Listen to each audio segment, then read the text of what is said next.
दिलदार पाकिस्तान की पॉडकास्ट में शहजादी का भरा अदाब। हमारा सिलसिला वार मालूमात का सब्जेक्ट जो है वो है कायद-ए-आज़म मोहम्मद अली जिन्ना। ये मालूमात लिखी हुई हैं हमीदुल्लाह शाह हाशमी ने, प्रोफेसर हमीदुल्लाह शाह हाशमी, जी हाँ, और उनकी किताब का नाम है बाबाए कौम। पिछली पॉडकास्ट में हमने बात की थी पाकिस्तान के परचम की, क्योंकि इस सफ़र में जो हमने आपके साथ बातचीत की है कायद-ए-आज़म के किरदार से, उनके सियासी जो स्ट्रगल्स हैं उसके बारे में, और फिर पाकिस्तान बनने के वक्त तक की बात की है।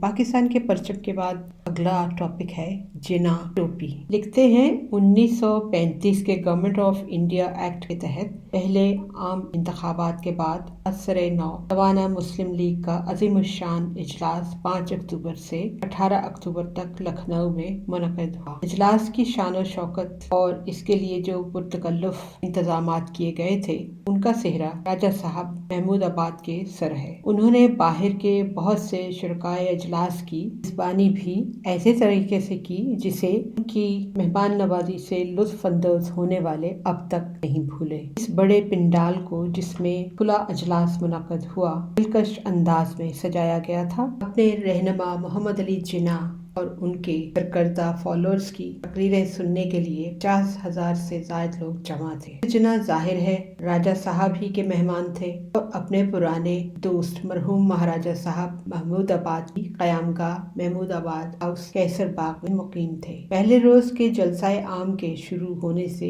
1 घंटा पहले राजा साहब चौधरी खलीकुज़्ज़मान में मिस्टर जिन्ना के क़यामगाह में उस दिन के प्रोग्राम पर नजर डालने की गरज से जमा थे। नवाब इस्माइल खान भी इसी दीवाने खाना नुमा बरामदे में हमारे साथ आ मिले। वो हस्बे मामूल बिल्कुल बेऐब लिबास में मलबूस थे और एक स्याह समूरी टोपी पहने हुए थे। मिस्टर जिन्ना नवाब साहब की इस टोपी की तरफ मुतवज्जो हुए और पूछने लगे कि क्या वो उसे थोड़ी देर के लिए दे सकते हैं। नवाब साहब ने अपनी रवायती खुशखल्की से टोपी मिस्टर जिन्ना को दे दी और उनसे उसे पहनने की दरख्वास्त की, सिर्फ ये देखने के लिए कि इन पर कैसी लगती है। मुझे याद है कि मिस्टर जिन्ना ने उसे पहन लिया और जब उन्होंने देखा कि हम लोग उसकी तारीफ कर रहे हैं वो उठकर साथ की ख्वाबगाह में चले गए और वहाँ एक कद-ए-आदम आईना के सामने खड़े होकर हमारी राय का मुहासबा करने लगे कि टोपी न सिर्फ उनके ठीक आई है बल्कि उन पर जेब भी दे दी थी। 2 मिनट के बाद बरामदे में वापस आए।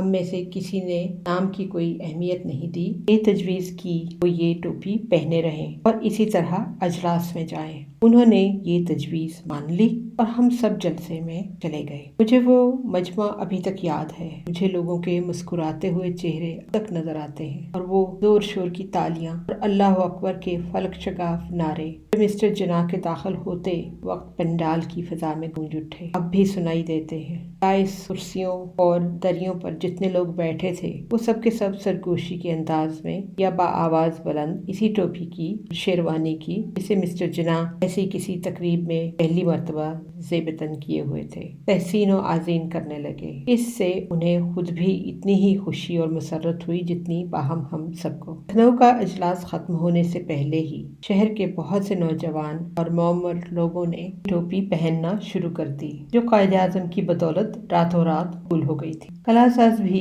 इस मकबूलियत से फ़ायदा उठाने में पीछे नहीं रहे।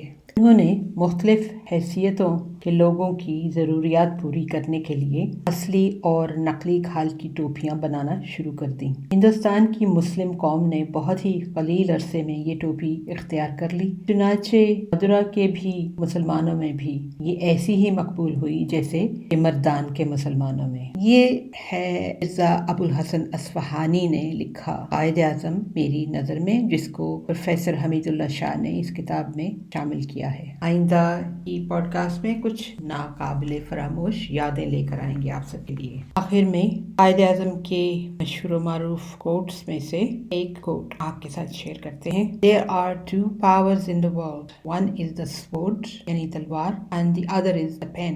There is great competition between the two. There is a third power stronger than both, that of the women. Now think about it. हमारा email address है dildarpakistan@hotmail.com. Until next time, take care. God bless. Allah Hafiz.